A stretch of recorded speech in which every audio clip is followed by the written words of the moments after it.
Up, guys? How's it going? Welcome in here to Kurt Magoosh Sports, aka going to be Slaughterhouse Sports in a little bit. A couple of buddies and me going to rename the channel Slaughterhouse Sports. But hey, it's good to be back. We got some breaking news here on our airwaves. Deshaun Watson. All of this quarterback news is going down, but in Cleveland, Ohio tonight, one man by the name of Baker Mayfield, he tweeted this out, Baker Mayfield, just now. So you guys are going to want to listen to what Baker Mayfield said. Baker Mayfield pretty much releasing his goodbye to the city of Cleveland tonight. He says, "Cleveland, the past 4 years have been nothing short of truly life-changing. This is not a message with hidden meaning. This is strictly to thank the city of Cleveland, embracing my family. We have made great memories and growing in this process. I have no clue what's going to happen, which is the meaning behind the silence I have had during the duration of the process. I can control what I can control and trust in God's plan. I have given this franchise everything I have. That is something I've always done at every stage, every level. That will not change wherever I take my next snap. Cleveland will always be a part of Emily and my story, and I will always be thankful for the impact it has had on our lives." So Baker Mayfield, when you write something like that, you pretty much know you want to get out ahead of the story. Baker Mayfield pretty much knows that it's looking like it's going to be a wrap in Cleveland, Ohio for Baker Mayfield. But I got to say that I disagree with this decision by the Cleveland Browns, because the Cleveland Browns under Baker Mayfield, they were able to win a playoff game. They were able to make the wild card in a tough division, and they were able to go to Pittsburgh. And I know it was during a pandemic year, but Baker Mayfield was able to win. Baker Mayfield also this year, Odell Beckham, he had to deal with that drama. And then he went out to Cincinnati and he outdueled Joe Burrow. He has a winning record against Joe Burrow and Cincinnati. So Baker Mayfield, I know he had a poor season, but also he was hurt for the majority of this season. He had a torn labrum. So I know Stefanski doesn't really get along with Mayfield. I think that really Landry and Beckham had their troubles with Baker Mayfield as well. And everybody believes that Cleveland is one quarterback away. I guess that's why they are looking to trade for Deshaun Watson. They believe like Nick Chubb, Kareem Hunt, and that offense with that running game will go with David Njoku and the guys that they have on that roster with Anthony Schwartz and so on and so forth. But I'm arguing that Baker Mayfield long-term, if you sign Baker Mayfield to like a 5-year deal, 5-year deal worth like $140 million, and you pay Baker around $30 million, I'm arguing that if you're the Cleveland Browns, that is a good, solid quarterback that has the heart and soul of Cleveland, that is accurate in the short to intermediate game, and that Baker Mayfield, I believe that Cleveland should trust Baker Mayfield more because he has a good arm, he has good touch on the football, he's just trying to get healthy, he's only about 25, 26 years old, and I believe that Baker's best football is ahead of him, and if you sign him for 5 years, you stack the defense around Baker Mayfield, you can have consistent success. I mean, we look at Cincinnati. Cincinnati's going to be paying Joe Burrow in a couple of years. Lamar Jackson's also going to get paid, so Baltimore's going to have trouble retaining guys. And right now, the Pittsburgh Steelers, I mean, you have a leg up on them as they're looking for their quarterback as well. So, you have a good defense with Myles Garrett, with Denzel Ward and the guys that are on that roster.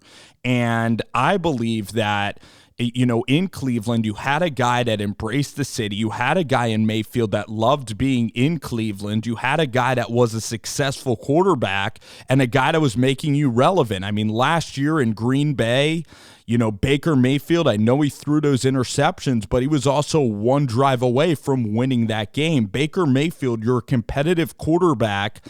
You're a competitive team with Baker Mayfield under center. I mean, Baker Mayfield unequivocally has been the best quarterback Cleveland has had in 20, 25 years. So you had that stability at quarterback, and now you think that you're going to go out there and get a Deshaun Watson, and whatever quarterback that you're going to acquire, maybe it's Deshaun Watson, maybe it's Matt Ryan, maybe it's Garoppolo. Do you believe that, one, they are much better than Baker Mayfield? Maybe Deshaun Watson is, but then you look at Cleveland, Ohio. It gets cold in Cleveland. Cleveland is a football city, but once again, it's tough to allure free agents to Cleveland with their success that they've had, with the instability of ownership and coaching.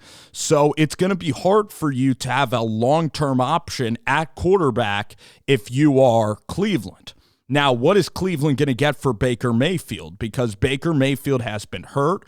Baker Mayfield has had a couple of rocky seasons. The first season with Beckham wasn't that great. Last year, he came on and played pretty well off of a good running game. He's considered a complimentary quarterback where you have to surround him with good running game for him to be really successful. So what is Cleveland looking at getting? Maybe like 2 second-round picks for Baker Mayfield, maybe like a first rounder, a late first. That would even be a lot for a quarterback that really struggled last year.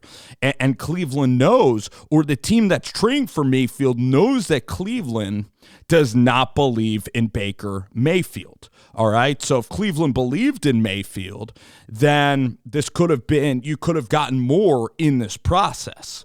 So I believe that Baker is done in Cleveland, what this message has said. And I also believe that Cleveland is again being impulsive in their decision-making. I'm not sure that Stefanski is really going to progress as a head coach. And by continuing to spin the quarterback carousel, you're not committing to a pretty decent quarterback option in Cleveland, which was Baker Mayfield. And I think Baker Mayfield's going to continue to be a solid quarterback. I mean, he had a torn labrum in his throwing shoulder. That's part of the reason why Baker Mayfield got hurt. I believe that people, again, Baker Mayfield has been so insulted by the national media, and it's because Baker Mayfield talks a lot of smack. So Baker's been so insulted that I believe that his value has decreased just based off of recency bias. So I think that Cleveland is making a mistake, because with Baker Mayfield, you don't have to pay him Mahomes, Josh Allen money. Like with Baker Mayfield, you could pay him an adequate quarterback salary, and you can continue to improve your team in the trenches, in the running game, and he's a perfectly good enough quarterback to keep you competitive. I mean, Baker Mayfield's a very competitive quarterback. He nearly went in there and beat Mahomes in that divisional playoff game. He has experience on the biggest stages.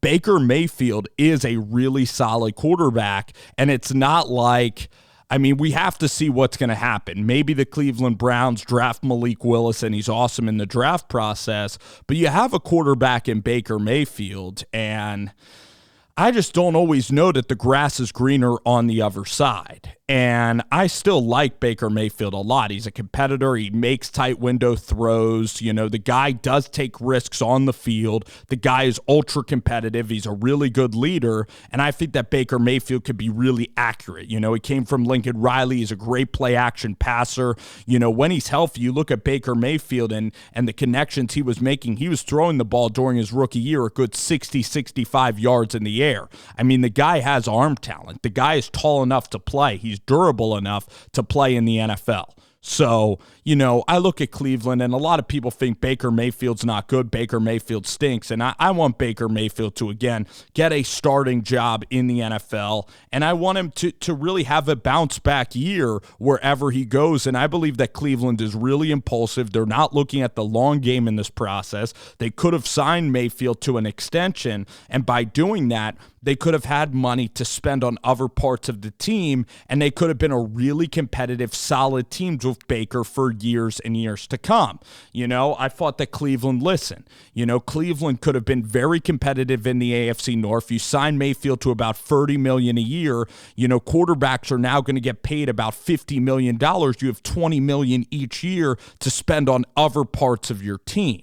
So, That's kind of how I look at Mayfield, how I look at this entire process here, with the Cleveland Browns and Mayfield. And it's a shame because I thought Baker would be the guy in Cleveland. I thought Baker was truly going to be like the Cleveland Messiah, that he was going to be huge. And he won a playoff game against Pittsburgh last year. And that's the first playoff win in about 30 years. And then Baker Mayfield, you had the drama of Odell Beckham. You had guys getting injured. It was a COVID year again this year. And he's still trying to get used to Stefanski's system, and Stefanski just didn't trust Baker Mayfield. And maybe there is a big disconnect between the head coach and between Baker Mayfield, and that's why this situation is unsalvageable. You could read between the tea leaves there and maybe see like Baker Mayfield and Stefanski are not really on the same page. But for a young GM and Andrew Barry, it is a period of transition, and it's going to be very interesting to see where Cleveland lands now, as they are in the market now looking for a quarterback, whereas in Baker Mayfield, I think, was a solid option. You wouldn't have had to pay him all that money, and I believe that he still could have been a pretty good quarterback. You could have won with him at a high level, and that's what teams are supposed to do. You're supposed to build a team that can win at a high level. You don't have to have the best quarterback, but look at the Niners with Garoppolo. I mean, the past 3 years, they've been really successful. They've won at a really, really high level with Jimmy Garoppolo. That's what you're supposed to do. You're supposed to win games in the playoffs. You're supposed to get to the playoffs. You're supposed to have stability year in and year out. And I believe like Cleveland is maybe chasing what Denver is chasing, what the Rams are chasing. And we have to see if that model is going to be good for stability, for consistent success year in and year out.